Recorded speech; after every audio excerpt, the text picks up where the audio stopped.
लेकर जनता के दिल में मोदी और योगी बैठ गए हैं। पर वो किया इसी नाते ये लोग अब ईवीएम पर ठीकरा नहीं फोड़ने वाले। जनता जब चाह रही भाजपा को।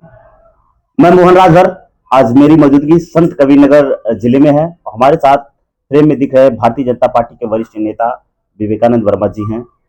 दिल्ली में 27 साल बाद भारतीय जनता पार्टी की वापसी हुई है और मिल्कीपुर में भी चुनाव भारतीय जनता पार्टी की जीत हो गई है, जिसको लेकर आज इनसे कुछ जानकारी लेंगे। बहुत बहुत स्वागत है आपका हमारे चैनल में। नमस्कार। क्या कहना चाहेंगे, 27 साल बाद भारतीय जनता पार्टी की वापसी दिल्ली में हुई है?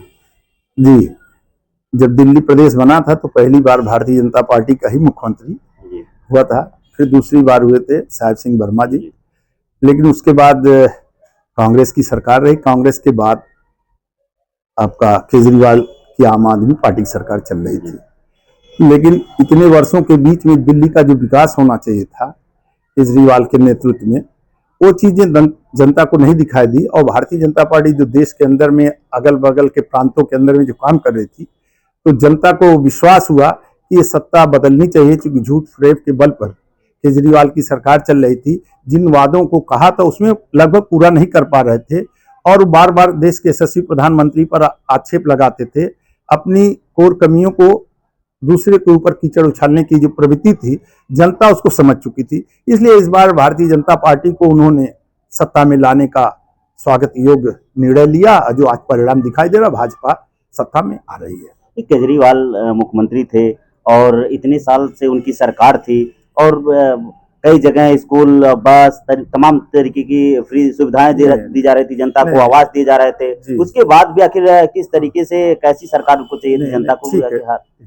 दिल्ली की लाइफलाइन इस समय मेट्रो है। आपको बता दे रहा हूं कि मेट्रो का जो शुभारंभ हुआ था वो भारतीय जनता पार्टी के समय में हुआ था। लेकिन जनता ने ऐसे बीच में एक कार्यकाल आया जिसमें केजरीवाल का जो आंदोलन चला भ्रष्टाचार के खिलाफ, कांग्रेस के विरुद्ध चला था, और वो सत्ता में आ गए। और सत्ता में आए तो वो बीजेपी के खिलाफ अगर एक भी स्टेटमेंट कभी केजरीवाल का रहा हो, जब आंदोलन चल रहा था अन्ना का, तो बीजेपी के खिलाफ नहीं था, वो कांग्रेस के भ्रष्टाचार कांग्रेस के खिलाफ था।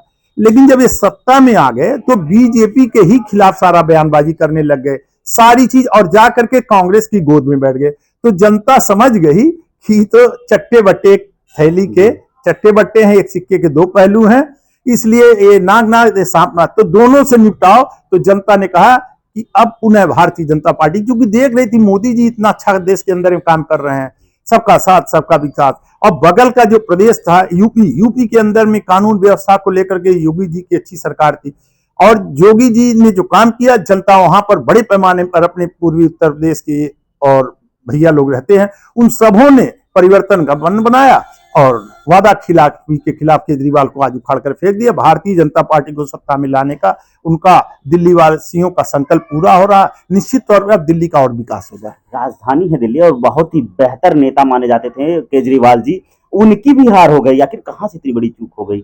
हाँ, जो पिछला चुनाव था उसमें आप देखेंगे केजरीवाल कांग्रेस के साथ चुनाव नहीं लड़े दिल्ली विधानसभा, और कांग्रेस को बराबर से गाली देते रहे बीजेपी के अगेंस्ट। लेकिन उसके बाद वो कमजोर हुए, अपने सिस्टम को अडॉप्ट नहीं कर पा रहे थे, वादे पूरे, तो कांग्रेस से भी मिल गए और दोनों मिल करके भाजपा पर प्रहार करने लगे। तो जिसके विरोध में सत्ता में आए थे उसी के साथ खड़े हो गए। तो जनता समझ गई कि ये तो चोर चोर मौसियात भाई, और जनता का एक मन बन गया कि वो कांग्रेस और केजरीवाल दोनों एक है। शराब घोटाले में फंसे तब तक चुप रहे, कांग्रेस भी चुप रही, शीश महल बनवाए चुप रही। आप एक हफ्ता पहले आप सुने होंगे राहुल गांधी जो कांग्रेस के सर्वे सर्वा हैं, विपक्ष के नेता, वह भी खड़ा होकर के पता नहीं कौन सी ये बात आ गई जो कभी केजरीवाल को नहीं गाली। उन्होंने कहा देश का सबसे बड़ा चोर और भ्रष्ट अगर राजनेता कोई है तो केजरीवाल।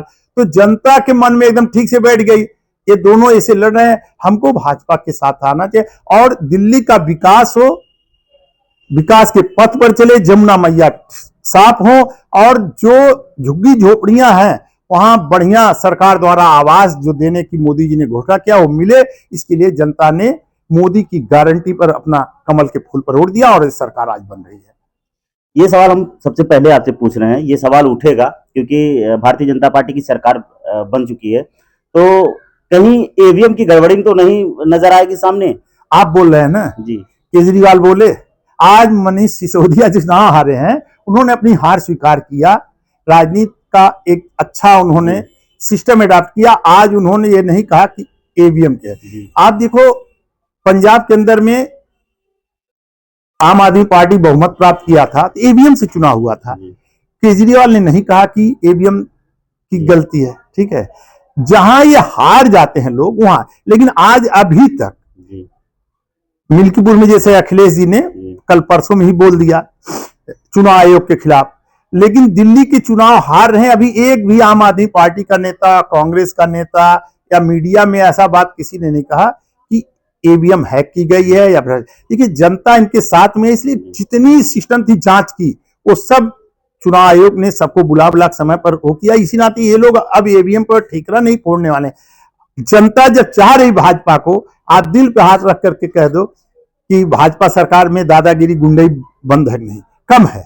और उसके सफाई अभियान में ये सरकार काम कर रही। इसी नाते मोदी जी ने एक नाम दिया था स्वच्छता अभियान। स्वच्छता अभियान केवल बाजार साफ करना नहीं था, कानून व्यवस्था को ठीक करना था, गुंडे बदमाशों का सफाया करना जरूरी था, तभी समाज में अमन चैन आएगा, राम राज्य आएगा। यही कल्पना को लेकर जनता के दिल में मोदी और योगी बैठ गए हैं, भाजपा का कमल निशान बैठ गया और उन लोगों का नहीं, अब दिल्ली में भाजपा की सरकार बननी चाहिए। इसी नाते इस बार इतने वर्षों बाद ही, लेकिन भगवान राम अयोध्या आ जा रहे हैं, अयोध्या आ जाएंगे। अच्छा ये बताइए कि अभी मुख्यमंत्री पूर्व मुख्यमंत्री केजरीवाल जी जेल से निकल के आए हैं, क्या जब ये इनकी सरकार चली गई तो फिर क्या ये जेल की सलाखों पीछे हो जाएगी? नहीं, ऐसा नहीं है जी। कोर्ट में उनका मामला चल रहा है, न्यायालय में विचाराधीन है। राहुल गांधी पर मुकदमे हैं, सोनिया जी पर मुकदमे हैं, अन्य लोगों पर भी। तो कोर्ट का काम कौन, सरकार इसमें नहीं करती है। सरकार न्यायालय के आदेश का पालन कराती है कि आपने अवैध कब्जा किया, इनसे मुक्त कराइए, तो सरकार मुक्त कराती है। आपके ऊपर आपराधिक मुकदमा दर्ज हो गया है तो कोर्ट पुलिस को, प्रशासन को इंगित करती है, वो अपने फैसले दे, उस फैसले का सरकार को पालन कराना है। अगर ऐसा होता तो सरकार पालन करे, लेकिन बीजेपी उनको गिरफ्तार करके जेल में डालेगी। क्यों बीजेपी डालेगी? भ्रष्टाचार के मामले का तो केस उनके ऊपर चल रहा है। बहुत सारे कमेंट सोशल मीडिया, ट्विटर ऐसे हैंडल हैं जिनके आ रहे हैं, वो सोशल मीडिया पर बहुत से लोग बोल रहे होंगे, ठीक है, लेकिन एक जिम्मेदार किस्म का कोई लीडर बीजेपी का ये नहीं कर रहा कि परिणाम आ गया कल अब केजरीवाल को जेल में डाल दिया जाएगा। क्यों डाल दिया जाएगा? वो जिस सिस्टम में गड़बड़ी पाए जाएंगे या जो चल रहा है, जैसे शराब घोटाले का, तो उनके ऊपर केस वो बेल पे आए हैं, रिहा नहीं हुए हैं, वो बेल पे, केस खत्म नहीं हुआ है, तो उस केस का सामना उनको करना है, ठीक है। आपको पता होगा इंदिरा गांधी भी एक समय थी प्रधानमंत्री रहते हुए उनके ऊपर केस चला और उनको खिलाफ केस गया और उनको शासन सत्ता से हटना पड़ा, गिरफ्तारी तक हुआ था।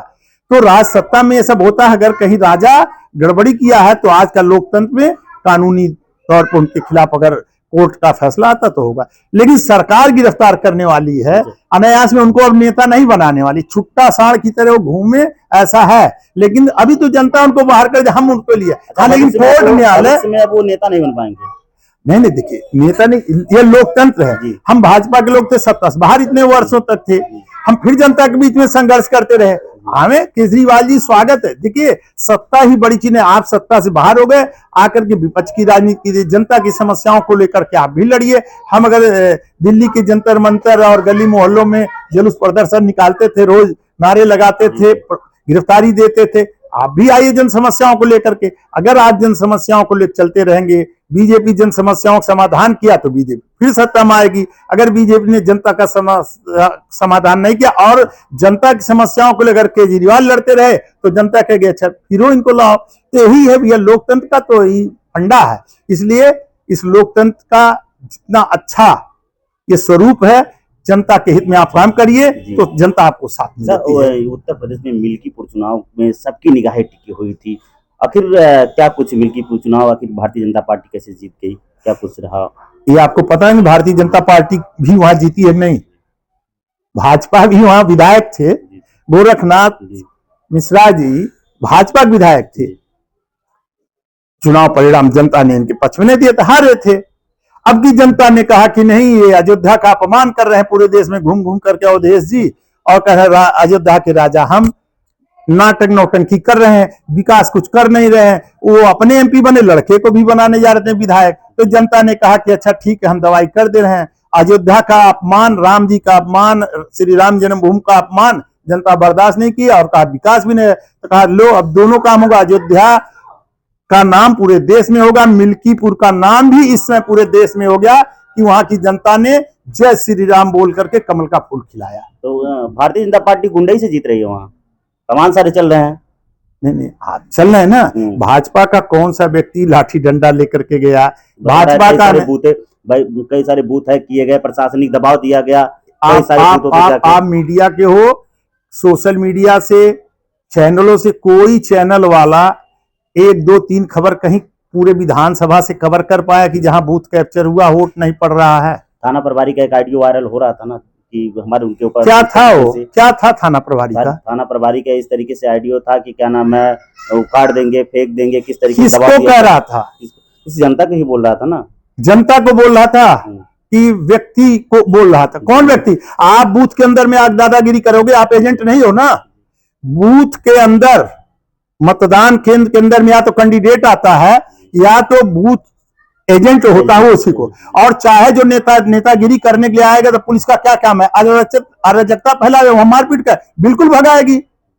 आओ आज मैं आपको बता दे रहा हूं कि आज 10 वर्ष हो गए हैं और यूपी के अंदर में बूथ लूटे जाते थे, कत्लेआम होता था। कहीं पर भी अब ये चीजें नहीं होने पा रही है। ये योगी का सुन लीजिए, आप पूरे प्रदेश के अंदर में एक भी बूथों पर, यहीं पर भी आप मारपीट को हुआ क्या कहीं? आप कह रहे हैं कैप्चर हो गया, किस तरह के सफाई कहते थे खून बहा देंगे और अंतिम सांस तक लड़ेंगे, कहीं लड़ते हुए दिखाई दिए क्या?